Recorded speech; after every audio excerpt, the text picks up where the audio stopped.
gente está no encontro 26, né, que a gente está falando nesses últimos encontros, nessa temporada do Homem e Seus Símbolos, que é a 4ª temporada. A gente está falando a respeito do texto da Aniela Jafé, que trabalha muito sobre a questão da arte, né? E esse encontro de hoje, que a gente tem hoje, deixa eu só fechar o WhatsApp, senão vai ficar esse barulhinho toda hora. Então, esse encontro de hoje, que a gente tem hoje, né, ele vai falar, né, a respeito da pintura, né, moderna, ou da arte moderna, né, a arte moderna como um símbolo. Então, a gente não vai exatamente estudar os símbolos que se manifestam na arte moderna, mas sim vai entender a arte moderna como um símbolo de algo, né?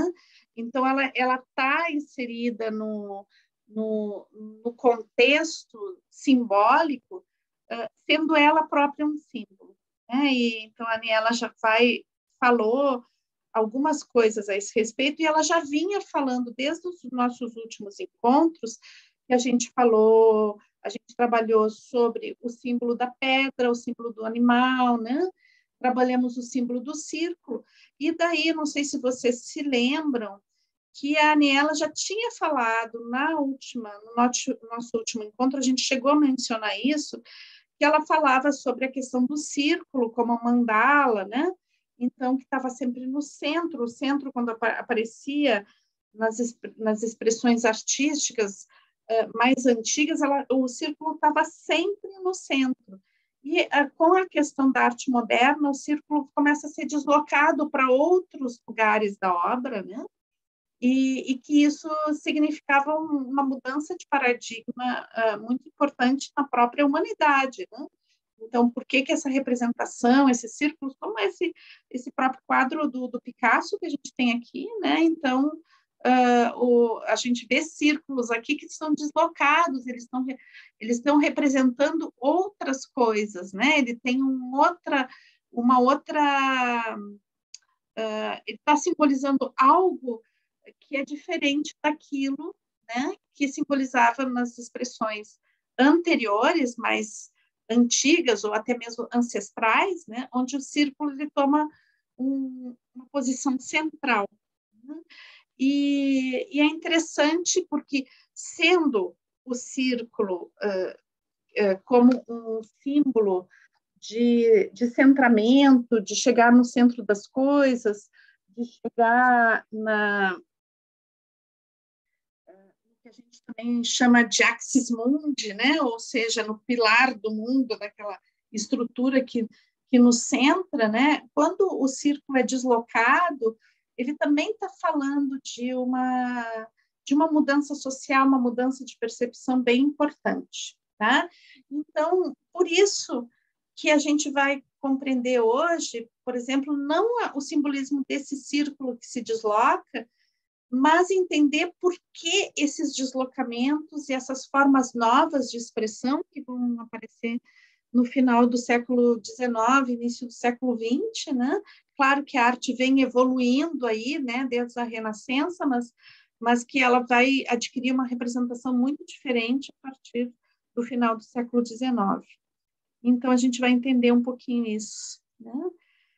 Então, uma das coisas que a Aniela vai falar, né, é justamente que o artista, né, ele interpreta o espírito da época, né? Então, na obra de arte existe algo, né, que revela como as pessoas viviam, como as pessoas se sentiam, como era a visão de mundo das pessoas naquele momento histórico. Né? Então,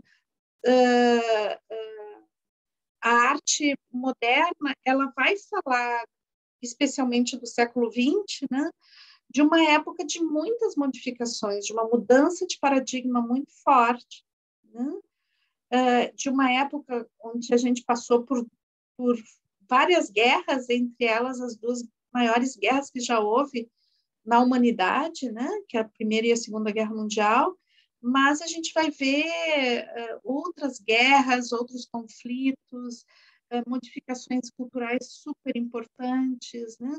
A gente vai ver movimentos de extrema-direita surgindo, a gente vai ver também um movimento que busca diversidade, busca a cooperação surgindo, né? Então, todos esses fatores que surgem no século XX, a psicanálise é algo muito importante, a forma como ela se refletiu na arte.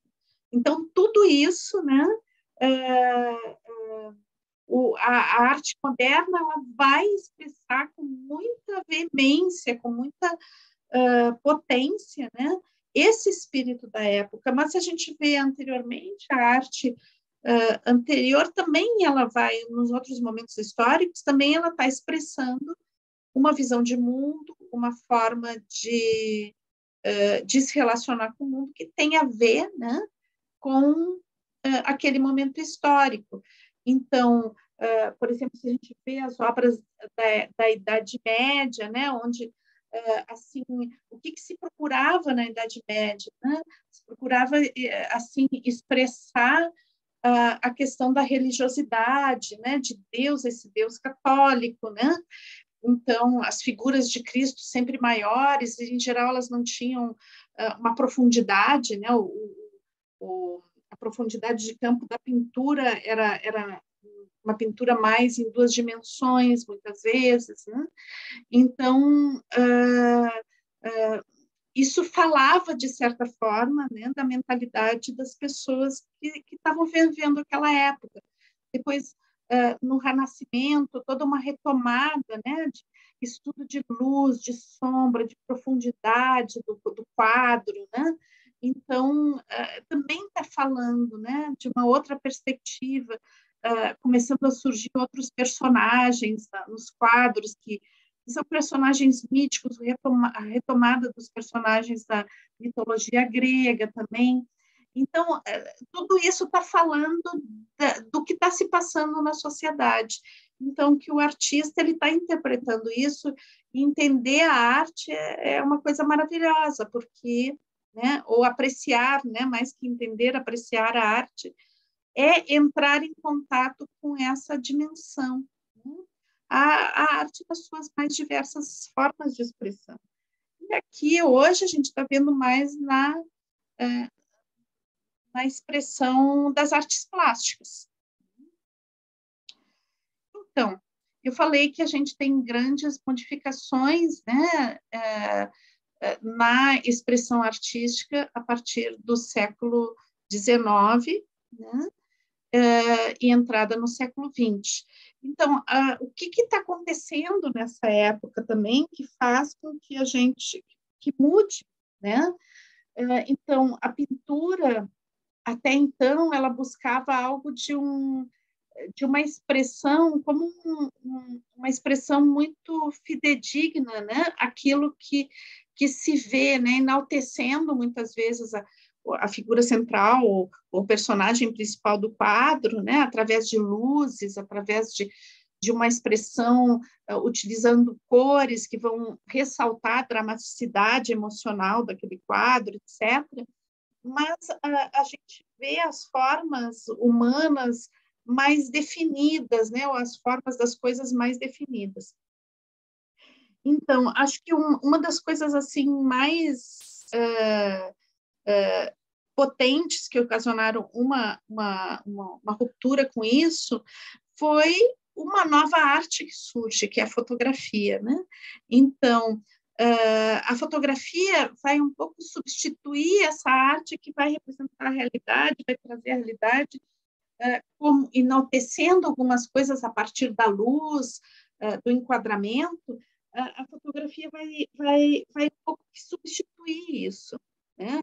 Que era representado nos quadros. Então, surge, né, uma nova perspectiva, que tem a ver com quais são as impressões que eu tenho, né? Como aquilo me move, quais as formas que eu posso ver o mundo que não são exatamente aquelas formas que uma fotografia pode revelar, né? Então, aí surge a primeira escola, né, que é o impressionismo, que vem exatamente esse quadro, né, esse quadro de Monet, que ele chama a impressão, Nascer do Sol, né? Então, que não traz as figuras claras, né, mas traz justamente a impressão, né, que essa paisagem causa no pintor. Então, já não tem uma busca de retratar exatamente as formas, a paisagem com clareza, mas sim de trazer uma atmosfera, trazer algo, né, como que uma aura, né, que revelar algo que os olhos não captam comumente. Né? Então, tem algo aqui que está se revelando que não é algo óbvio, mas que, se a gente prestar atenção, é uma forma de ver. E é interessante a gente ver o que acontece no final do século XIX, que é justamente quando está surgindo a psicanálise, né, que está surgindo essa visão de que existe algo no ser humano que o motiva, que vai além da sua consciência, né? Então, esse nascimento, né, da percepção do homem enquanto motivado, com motivações inconscientes, isso vai ter um reflexo potentíssimo na pintura e na arte em geral, né? E depois também a gente não pode deixar de ver que é justamente nessa passagem, né, que existe uma grande revolução também no campo da física. Né? Então, que todas aquelas leis que foram estabelecidas e que davam tanta certeza de como era o mundo, que eram as leis da física de Newton, né, que foi também uma coisa maravilhosa que aconteceu, mas de repente vem uma série de cientistas, entre eles o mais conhecido Einstein, né, que vai colocar em xeque tudo isso, né? Então tem todo um estudo a respeito do cosmos, da grandiosidade do cosmos, a respeito da luz, né? Da velocidade, o que a luz e o que a matéria. A matéria existe, não existe, matéria e energia são diferentes aspectos de uma mesma realidade, né? Depende da velocidade, depende da expressão das partículas e toda essa revolução que houve, né? Com o nascimento da física quântica e das visões da física a partir de Einstein também. Então, tudo isso vai influenciar na forma da expressão da arte também. Então, aqui a gente já tem o início disso. Então, e daí, nesse período, né, a arte começa a desafiar, né, as formas clássicas de expressão, né, e ela desafia também os temas. Né? Então, os temas, anteriormente, eles estavam muito relativos a algumas expressões bem padrão, né, digamos, o retrato religioso, o retrato de pessoas nobres, né? Então, de repente, a pintura começa a retratar situações sociais, pessoas simples, né? E isso tudo vem aos poucos surgindo, né? Então, a gente pode ver aí também a questão do marxismo, né? Que também vai ter uma influência sobre a arte, né? Toda essa questão de uma visão da exploração humana, uma crítica ao capitalismo, tudo isso, uma valorização da expressão da cultura popular, tudo isso vem vindo, né? E se manifestando, toda essa atmosfera social do século XIX vai trazer a sua marca na arte. Né? Então, isso, eu estou trazendo essas questões, né, que até não estão tratadas no capítulo, né, mas como uma referência para reforçar algo que o capítulo está dizendo, que é justamente aquela frase que a gente viu anteriormente, tá? Que é que não tem como desvincular o artista da época em que ele está vivendo. Ele vai traduzir o espírito da época. Então, aí a gente vê, né, dentro da questão do século XIX, tudo isso acontecendo e começando a influenciar na arte, o que vai desaguar no século XX com muita força, né, nesse movimento que é a arte moderna. Então, aqui um exemplo do impressionismo, né? Então, a gente vê que tem um retrato humano, mas não tem uma clareza, né? É como que fosse um pouco um sonho, algo que passa mais uma impressão, né? Do que um retrato fotográfico daquele momento. Então, a gente pode dizer que Van Gogh, que é um pintor que vem um pouquinho depois, né? Alguns chamam ele de pós-impressionista, né? Então, a arte vai aos poucos trazendo, e Van Gogh trouxe isso para o impressionismo de uma forma muito potente, uma expressão emocional, né? Então, tu olha o quadro e ele está carregado de emoção, ele está te passando algo num nível emocional. Então, essa emoção, né, que mexe algo, tu não vê um quadro de Van Gogh e vira as costas, vai embora e se esquece do quadro. Né?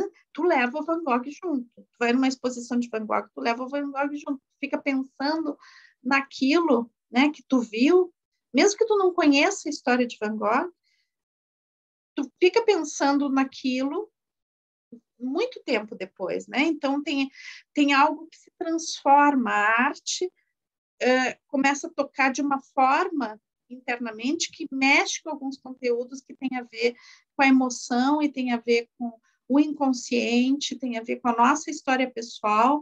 Então, a arte começa a cada vez mais se expressar como um gatilho que vai bater, né, em uma estrutura emocional muito forte, né? Então, a partir de Van Gogh, a gente vê, assim, a arte buscando esse tipo de expressão, né?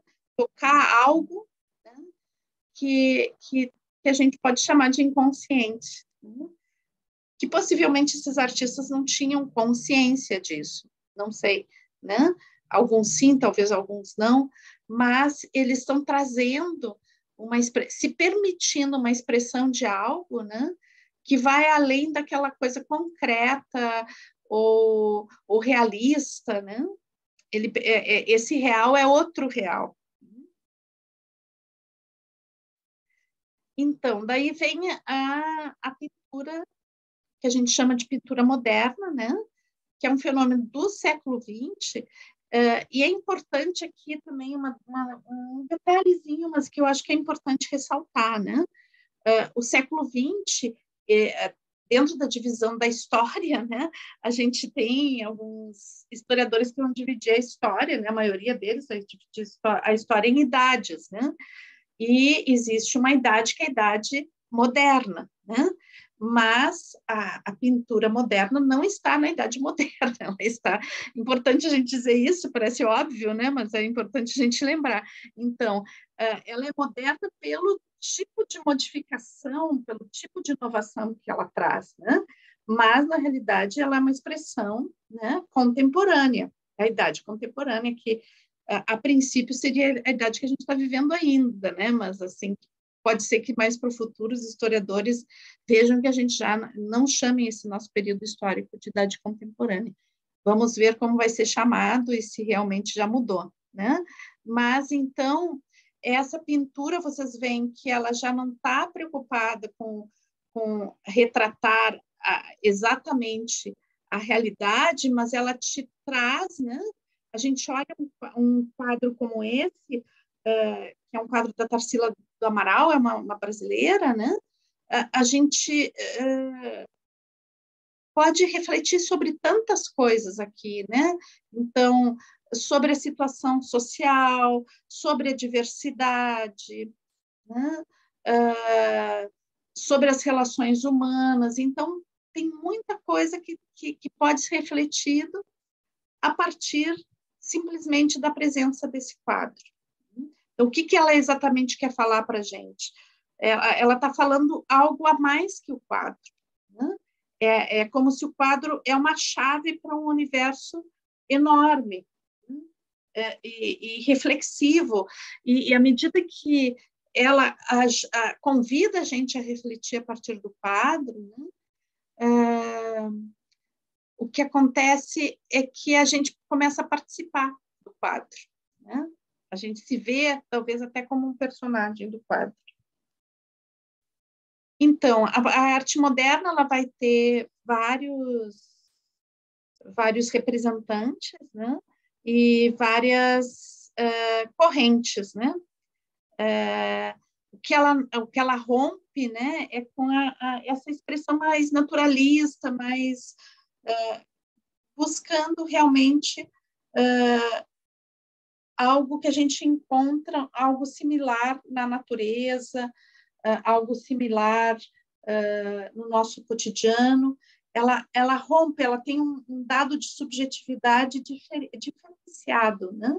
Onde o mundo do cotidiano, o mundo da natureza, ele vai se misturar com coisas internas, né? Trazendo imagens fantásticas, às vezes. Né? Então, vamos ver algumas dessas escolas, só a título de ilustração, e para a gente buscar entender melhor esse movimento. Então, a gente vai ver o fauvismo, né? Então, o que os fauvistas buscavam é ressaltar a partir da cor, né? Então, utilizar a cor como um elemento de expressão.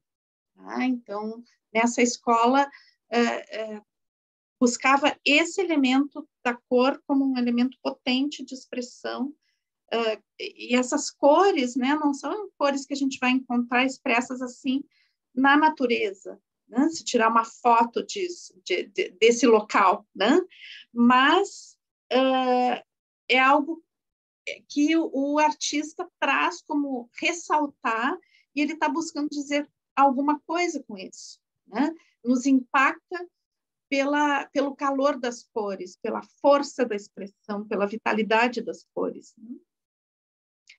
Depois, o expressionismo, que vai trabalhar muito com sentimentos, né? Então, assim, a expressão daquilo que eu sinto, daquilo que eu sou, da minha realidade, né? De como a realidade impacta o ser humano. Então, quando a gente vê esse famoso quadro, o Grito, né? A gente não distingue essa pessoa, porque não interessa essa pessoa quem é exatamente. Ela está clamando, está falando da angústia da sua época, da angústia que toma o ser humano. Então, depois aqui a gente vai ter o movimento futurista, que ele vai falar muito, né, da questão do abstrato, né, da velocidade, da interação das formas, né? E é um tipo de arte que se desprende um pouco da emoção, né? Ao contrário da que a gente viu anterior. O dadaísmo, né, que ele vai falar assim da incoerência, né, da falta de lógica do mundo, e através de imagens, né, a gente olha uma imagem como essa, né, e impacta, e a gente fica pensando um monte de coisas, né?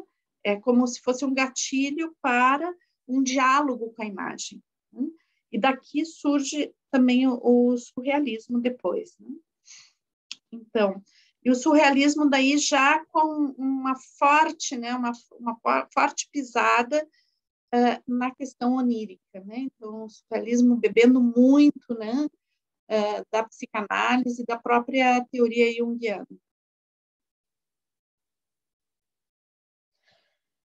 Então, depois a gente vê todas essas escolas, e tem mais, tá? Eu só trouxe algumas. Então, algo sobre a liberdade de criar, né? Então, o artista, ele vai refletir, né? Ele não consegue refletir o passado, né? O artista, ele está preso no presente, né? Ele está preso no que ele está vivendo. Então, a liberdade de criar do artista, ela está limitada pelo momento histórico, mesmo que ele não tenha consciência disso, mesmo que ele procure representar algo que foi manifesto lá ser eu em outra época, ele vai impregnar aquilo da sua vivência atual, né? Mesmo que eu não vou representar algo que aconteceu na Grécia, né? Eu vou pintar sobre a Grécia, mas essa Grécia que eu vou pintar, né? Hoje é uma Grécia cheia de século XXI, né? Então eu não tenho como desprender a arte, né? Ela vai estar ligada ao momento histórico, é uma expressão do momento histórico. Então, como eu tinha colocado, não é uma expressão muito, não é que o artista tenha consciência disso, até a maioria dos artistas possivelmente não tenha consciência disso. Ele não vai pintar buscando expressar o espírito da sua época, né? Ele não vai sentar na frente da paleta lá e dizer como eu posso expressar o espírito da minha época. Não, isso vem, né? Como algo que é gestado dentro dele, se manifesta espontaneamente, né? E daí que vem a arte, né? Mas ele está pleno de uma reflexão, né? Sobre a condição desse artista, da condição social dele, do que ele vive, o que ele pensa. Isso não pode ser destacado do presente dele, né? Da situação que ele vive. E a gente vai ver, se a gente olhar assim, a história de um artista, né? O quanto aqui a gente, por exemplo, tem um quadro da Frida Kahlo, né? A Frida Kahlo tem vários livros a respeito da Frida Kahlo, tem filme, tem documentário, né, sobre a vida dela.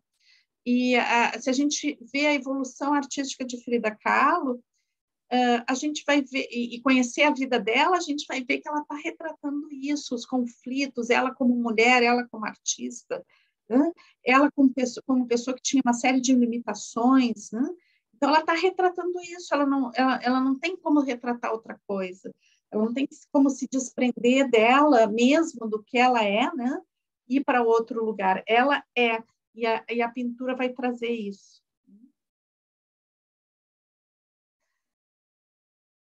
Então, a arte moderna, ela tem uma característica muito importante, né? Que ela é, e a gente está vendo aqui pelas pinturas, né? Ela é perturbadora, né? Então, ela é como aqueles sonhos que a gente tem, que a gente fica, sabe, fica um pouco incomodado, aquilo não é uma imagem assim que, ok, vi, foi embora, nunca mais vou pensar nisso. Não, aquilo fica mexendo dentro da gente, provoca pensamentos, provoca sentimentos, provoca memórias, então ela faz uma perturbação. Então, a arte moderna, em geral, ela está a serviço dessa perturbação. Independente da escola, ela nos move, né? Tem pessoas que depende da escola, né? Vão gostar muito ou vão odiar, né? Aquelas representações, mas é muito difícil ficar assim, ignorar, né? Não se deixar tocar. A gente sempre se deixa tocar de alguma forma, ou nos provoca um gostar intenso, ou um repúdio, ou raiva, ou uma sensação de que não consigo entender direito. Às vezes os próprios pintores não conseguiam entender direito o que eles tinham feito, né? É muito interessante porque todas as escolas, né, da arte moderna, elas faziam muitos manifestos falando, né, os pintores, eles falavam, os artistas, né, eles falavam de porquê daquela arte, defendiam seus pontos de vista, né? E é interessante que a gente pode pensar que esses próprios manifestos eram tentativas desses artistas entender a sua própria arte, né? Porque muitas vezes aquela manifestação era difícil de entender até para quem a produzia, né? Porque na realidade não é algo que em parte, em grande parte, não é algo proposital, né? É algo que é fertilizado de alguma forma em nível criativo, né? E se expressa, né? E que traz algo, né? e que nos provoca emoções. Então, a arte moderna ela tem essa característica. A gente não fica assim inerte frente a ela e diz ok, tchau, né? A gente fica mexido, mexido, às vezes perturbado profundamente. E muitas vezes essa arte, né, ela está a serviço, volto a dizer, consciente ou inconscientemente, a uma expressão de uma visão interior do ser humano, né? Então, eu vejo o quadro e tem algo a respeito de mim mesmo, né? A respeito de um desejo, a respeito de uma emoção, a respeito de um pensamento que tem uma ressonância dentro de mim.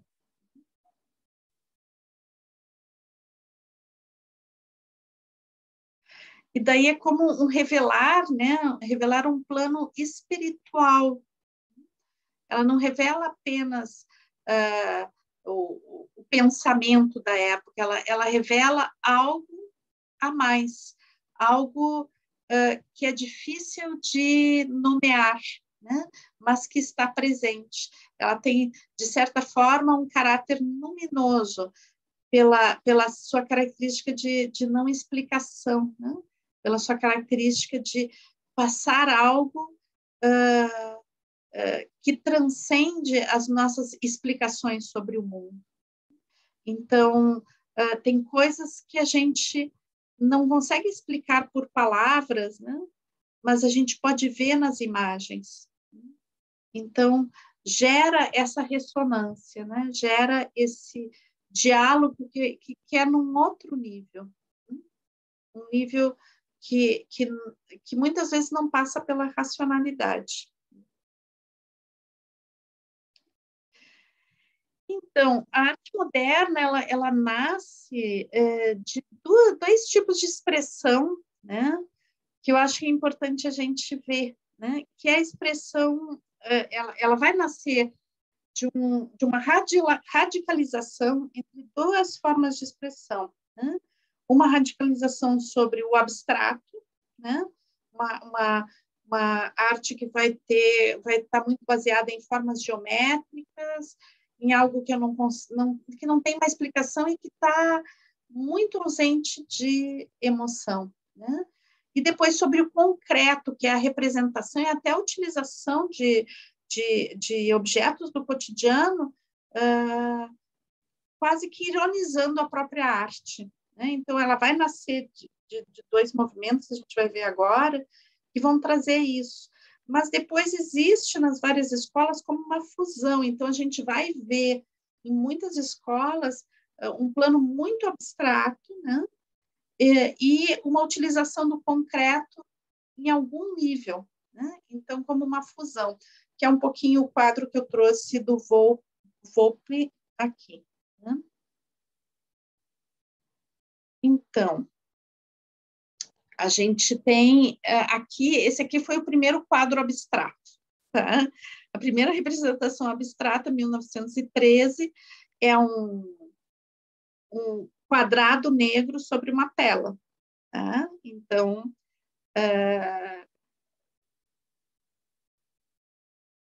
que é a forma, né? Então, e a forma, o que essa forma provoca em mim?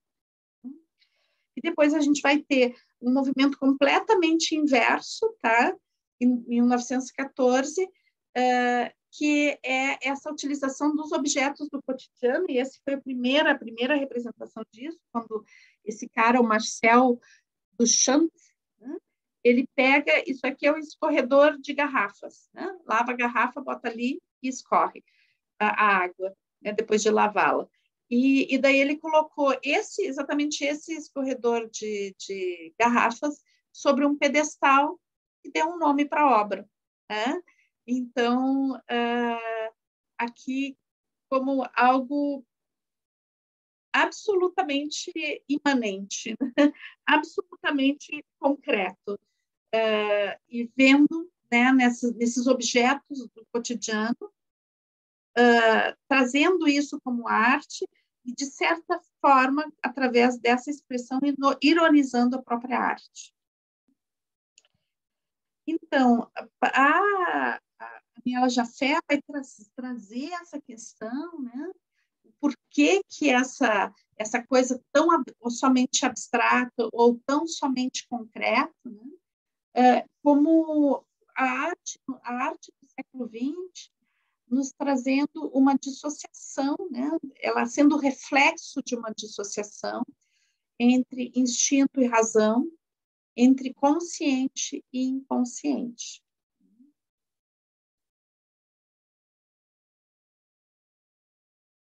E ela trazendo a situação psicológica do próprio século XX. Né? Então, toda a situação das guerras, a situação sobre a, a própria memória, né? A própria relação com a nossa própria história, né? As perseguições, a rigidez, né? A imposição do tempo e a diluição do tempo.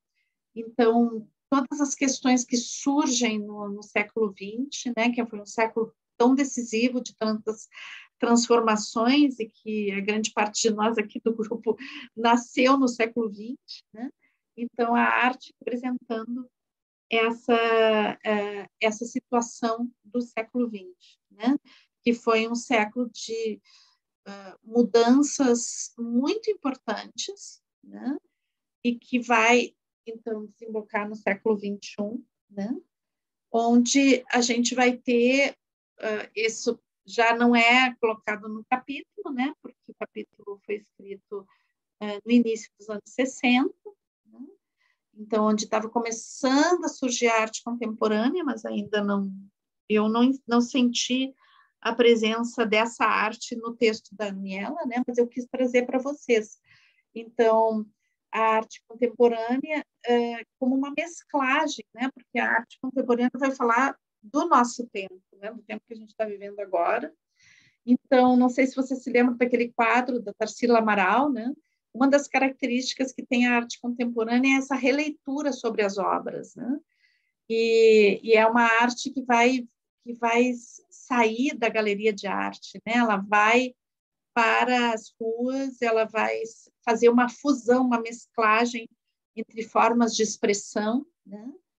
E daí eu peguei um filme, pessoal, para a gente ver, né? Para fechar a nossa apresentação de hoje, que é sobre a arte contemporânea, que eu achei que era um complemento bem legal para a gente ver de hoje. Tá? Então, deixa eu só interromper aqui e trazer o filme para vocês, para a gente fechar.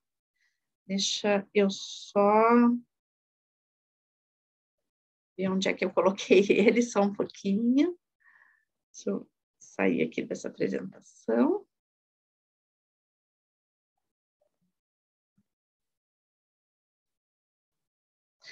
Ah, claro, por que eu não estou achando? Porque eu fechei o WhatsApp e fechei o Google junto. Deixa eu abrir novamente, só um pouquinho, pessoal. Ai, meu Deus. Depois eu corto essa parte, obviamente. Deixa eu ver aqui. YouTube. Ah, que pena, eu tinha já deixado prontinho, mas que coisa desmemoriada, meu Deus. Me incomodou o barulho do WhatsApp, eu peguei, saí de tudo. Vamos ver aqui, só um pouquinho.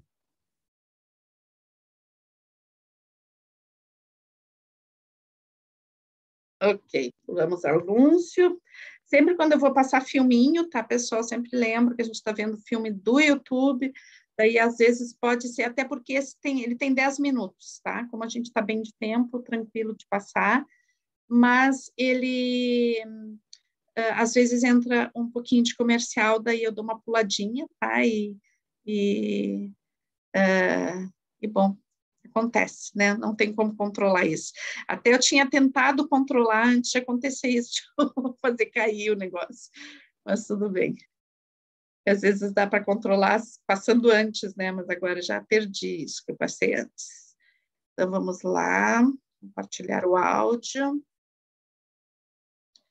Então, achei interessante a gente poder ver esse vídeo. É um vídeo, eu acho que é alguma coisa para o vestibular, tá, pessoal?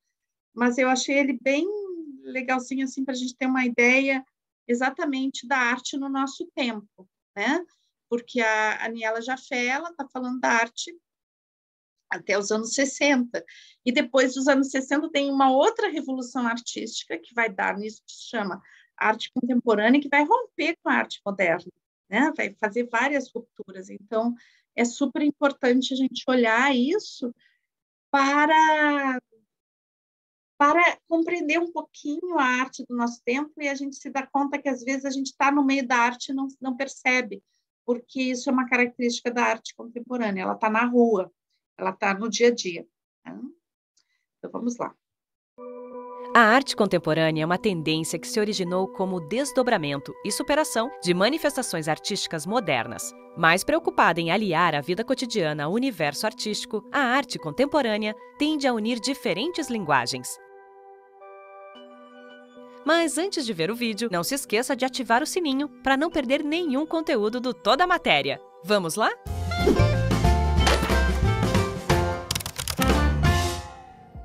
Após a Segunda Guerra Mundial, a cultura de massa, o desenvolvimento das novas tecnologias e mídias e o avanço da globalização mudam o panorama social e cultural. O mundo passou da era industrial moderna para a era tecnológica da informação e comunicação, proporcionando mudanças significativas no campo das artes. Neste contexto, a arte oferece experiências inovadoras, priorizando a ideia, o conceito e a atitude acima do objeto artístico final. O objetivo era produzir arte e, ao mesmo tempo, refletir sobre seu significado. Um dos aspectos mais importantes da arte contemporânea é que ela permite grande diversidade de estilos, perspectivas e técnicas. Assim, surgem diversas linguagens artísticas, como a instalação e a performance. A instalação consiste em obras de grandes formatos que utilizam necessariamente o espaço como parte da obra. Nela é muito importante a interação do público que é convidado a senti-la e a não apenas contemplá-la. A performance, por sua vez, é uma modalidade artística que se vale do corpo como um instrumento de ação. É considerada híbrida, isto é, pode mesclar diversas linguagens como teatro, música, dança e artes visuais. Como possui caráter efêmero, só nos restam os registros desta arte através de fotografias e vídeos. Impregnado desses ideais, surgem diversos movimentos e linguagens que buscam romper com a arte moderna para dar lugar à arte contemporânea. Vamos falar de alguns deles.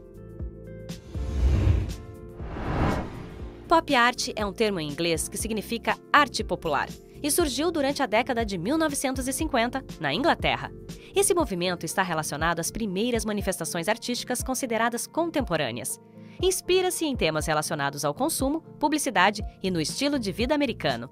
Através do uso da linguagem do design comercial e símbolos extraídos da cultura de massa e da vida cotidiana, a arte pop foi capaz de se conectar a um grande público, diluindo as diferenças que separavam a arte erudita e a arte popular.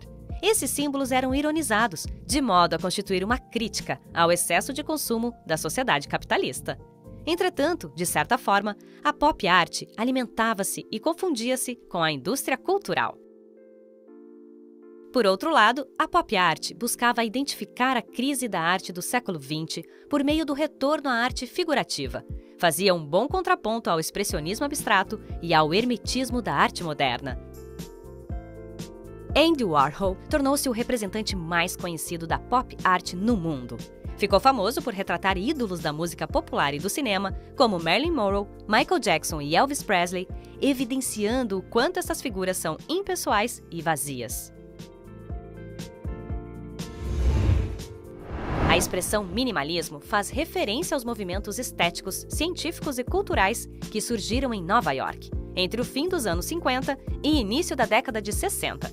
Essa vertente da arte também é vista como uma das precursoras da arte contemporânea. Esses movimentos primavam pelo mínimo de recursos e elementos utilizados, reduzindo-os ao nível essencial. Enquanto aspecto filosófico, o minimalismo defende aquilo que é realmente essencial, descartando as futilidades para a realização pessoal.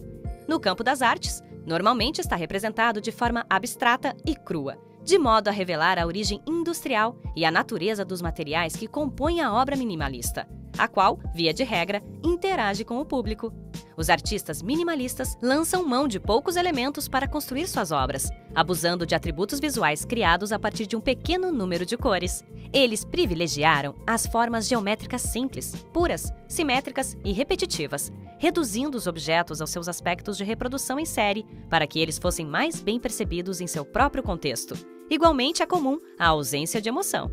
Assim, as estruturas minimalistas se servem da ou tridimensionalidade, que lhe permitem vencer os conceitos tradicionais, principalmente acerca da necessidade do suporte que limitava a pintura e a escultura aos seus respectivos campos de ação. Este caráter geométrico é fruto da influência construtivista, a qual buscava uma linguagem universal para a expressão artística. Neste campo, os principais artistas são Sol LeWitt, Frank Stella, Donald Judd e Robert Smithson.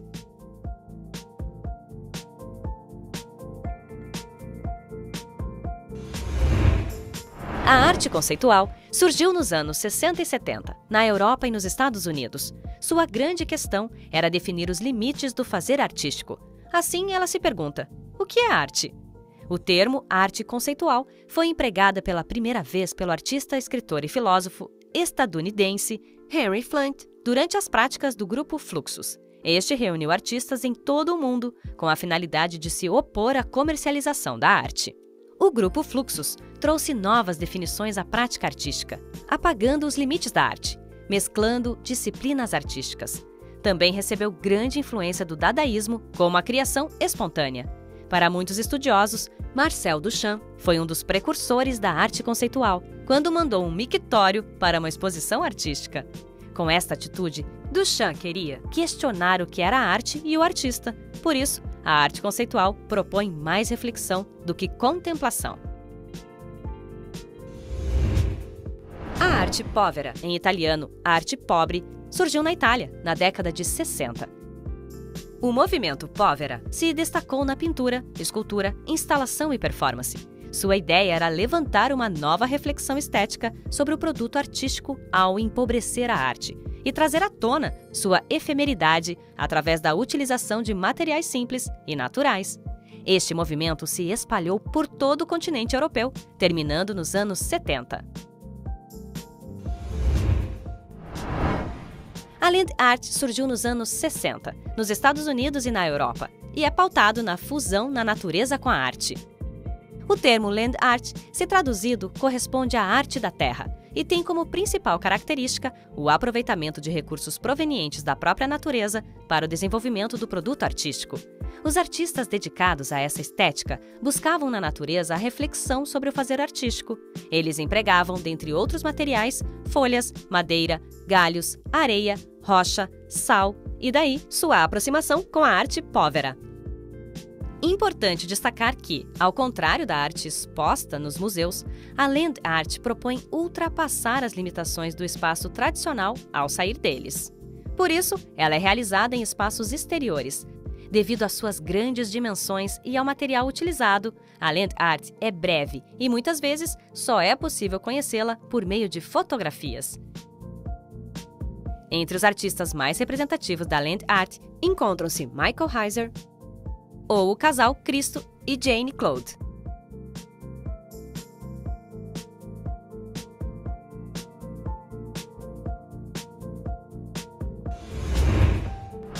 A arte urbana surgiu nos Estados Unidos na década de 70 e possui um caráter dinâmico e efêmero. Ela propõe sair dos lugares ditos consagrados, aqueles destinados a exposições e apresentações artísticas, como os teatros, cinemas, bibliotecas e museus, para dar visibilidade à arte cotidiana espalhada pelas ruas.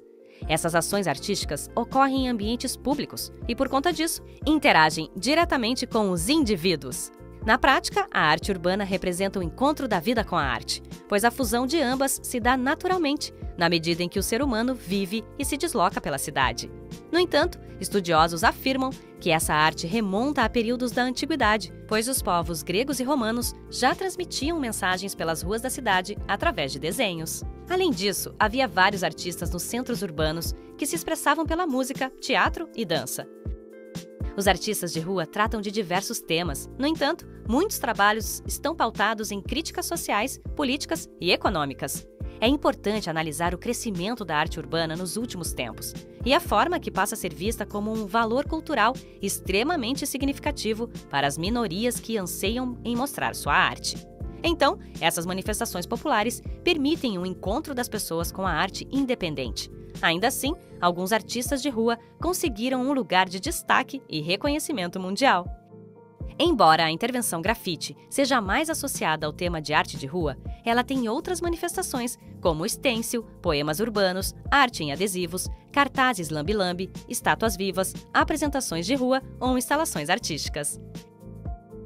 Entre os artistas de arte urbana que ganharam algum reconhecimento, encontra-se Banksy, na Inglaterra, ou os brasileiros Os Gêmeos e Nega Hamburger.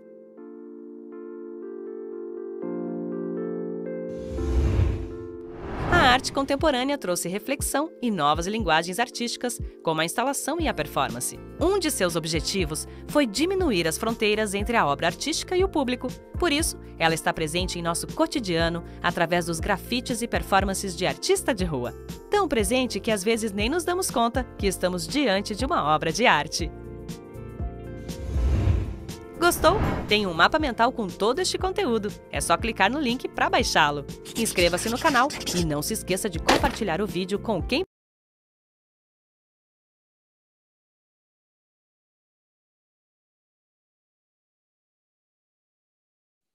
Muito bem, pessoal. Eu vou parar de gravar, tá?